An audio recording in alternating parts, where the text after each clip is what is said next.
Hello बच्चों, good morning. आज हम रस के भेद पढ़ेंगे।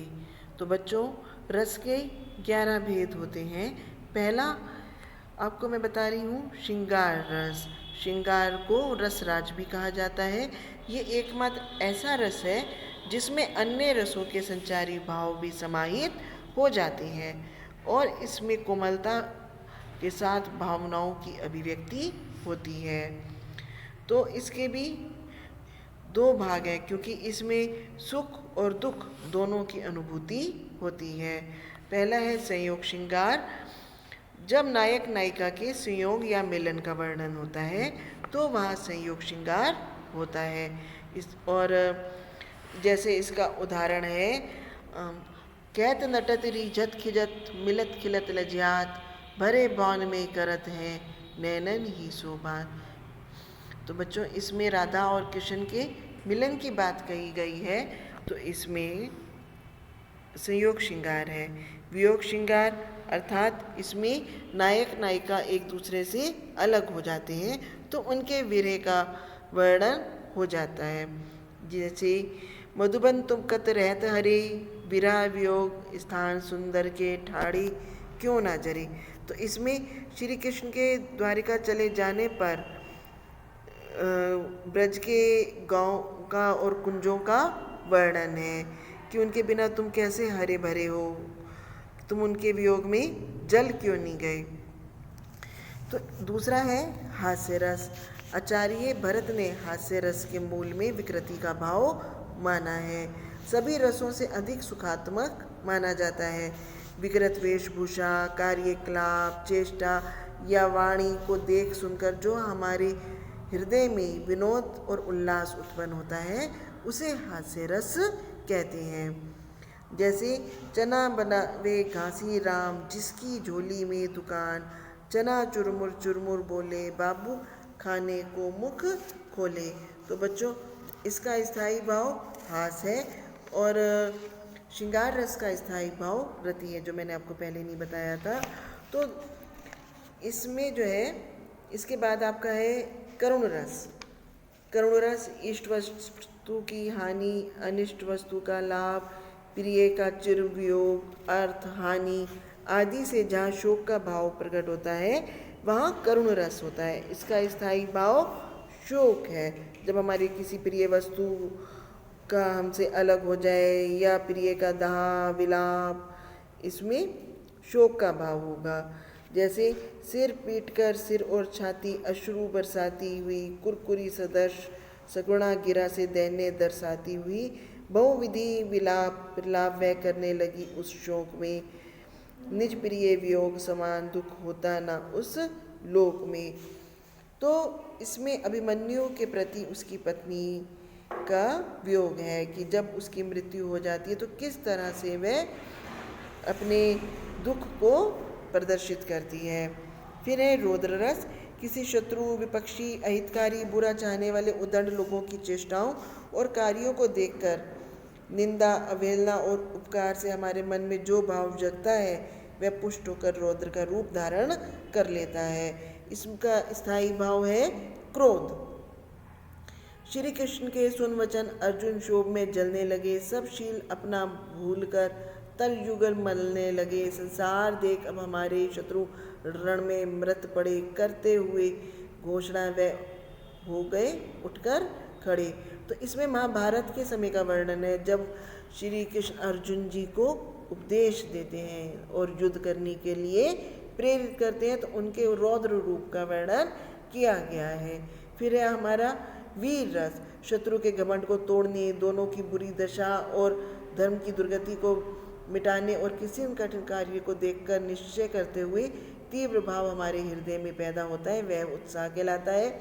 उत्साही विभावों द्वारा, जागृत अनुभवों द्वारा, व्यक्त संचारियों द्वारा पुष्ट होकर वीर रस बन जाता है। इसका स्थायी भाव होता है उत्साह। जब हमारे हृदय में देश के प्रति मर मिटने का भाव होगा तो वहाँ पर वीर रस की पुष्टि होती है। जैसे बुंदेलो हर बेलों के मुँह हमने सुनी कहानी थी, खूब लड़ी मर्दानी वह तो झांसी वाली रानी थी। इसके बाद आता है भयानक रस। किसी डरावनी वस्तु को देखकर हृदय में अपराध का दंड मिलने के भाव से मन में जो हमारे हृदय में भय की उत्पत्ति होती है, वहाँ पर भयानक रस होता है। इसका स्थायी भाव है भय। तो जब आश्रय भयभीत व्यक्ति होगा, क्योंकि व्यक्ति के अंदर एक भय की उत्पत्ति होती है। जैसे एक और अजगर लखे, एक और मृगराए, विकल बटोही बीच ही, पर्यो मूर्छा खाए। इस जैसे एक और, तो आपने अगर ऐसी परिस्थिति होती है कि एक और अजगर आ जाए और एक और जानवर आ जाए, तो क्या होगा, रास्ते में हम वहीं पर मूर्छा खाकर गिर जाएंगे, भय से जो है अपना विवेक खो देंगे। फिर है विभत्स रस। घृणा उत्पन्न करने वाली गंदी, दुर्गंधपूर्ण, भद्दी, अरुचि और मैली कुचैली वस्तुओं को देखने से और सुनकर हमारे हृदय में घृणा का भाव जगता है और वही पुष्ट होकर भाव विभत्स रस में बदल जाता है। इसका स्थायी भाव है घृणा। जैसे कोई कीड़ा मकोड़ा देख लिया, कहीं से दुर्गंध आ रही है, किसी का हमने कुत्सित रूप देख लिया या कहीं हमने मांस भक्षण करते हुए देखा, तो हमारे हृदय में घृणा का भाव भर जाएगा। कहूँ घूम उठत बरत, कतहूँ है चिता, कहूँ होत शोर, कहूँ अर्थी धरिए, कहूँ हाड़ परो, कहूँ जरो अध जरो बांस, कहूँ गीद भीर मांस नोचत अरी अहे।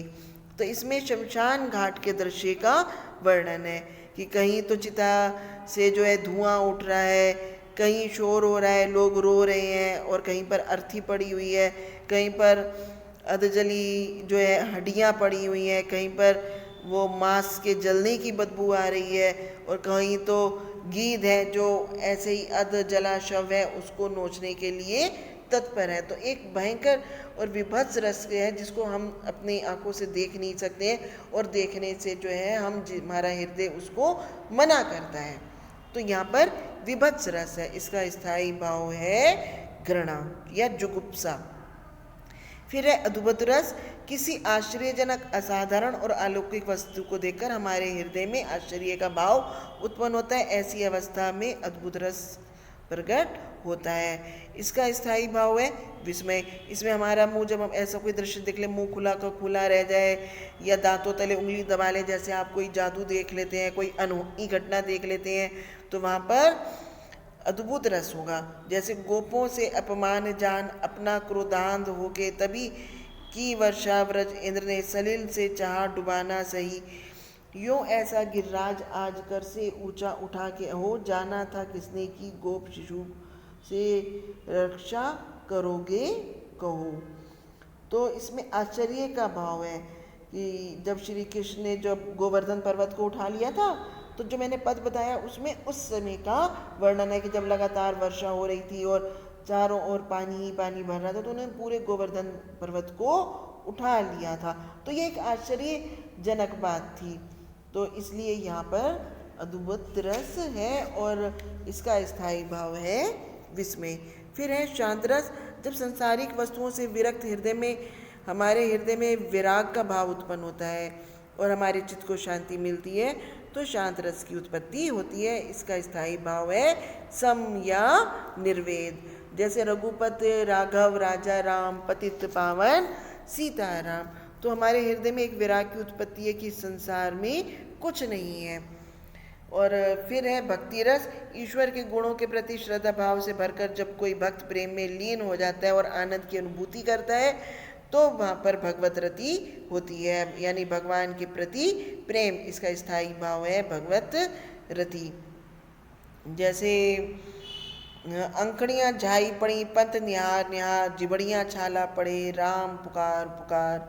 जैसे आंखों के नीचे जो है झाइयाँ पड़ गई हैं कि कब हमारे प्रभु जो हैं आएंगे और हमें दर्शन देंगे, और जीभ में छाले पड़ गए हैं राम राम पुकारते हुए।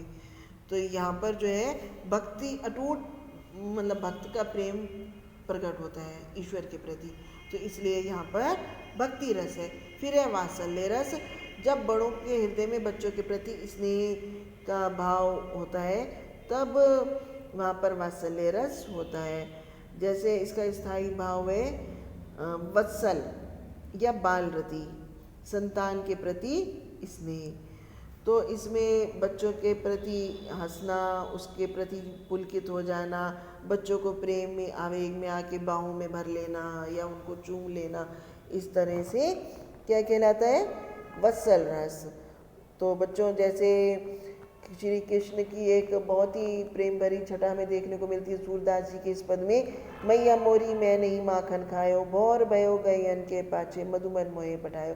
तो उनकी ये वत्सल भरी जो बालपन चंचलता है, उसको देखकर हमारे हृदय में उनके प्रति एक प्रेम की अनुभूति होती है। तो इसमें उनके प्रति जो भोलापन है, उसको देखकर हमारे मन का प्रेम क्या कहलाएगा, वत्सल रति, बाल रति। तो इसमें होगा हमारा वात्सल्य रस। तो बच्चों पहले 9 रस थे, लेकिन बाद में भक्ति रस और वत्सल रति एक और जुड़ गए, क्योंकि ये श्रृंगार रस में ही पहले आते थे, लेकिन बहुत से लोगों ने इसका विरोध भी किया। तो भक्ति रस और वात्सल्य रस को जो है बाद में जोड़कर ये 11 रस हो गए हैं। तो आप इनको अच्छे से समझ लीजिएगा। Thank you.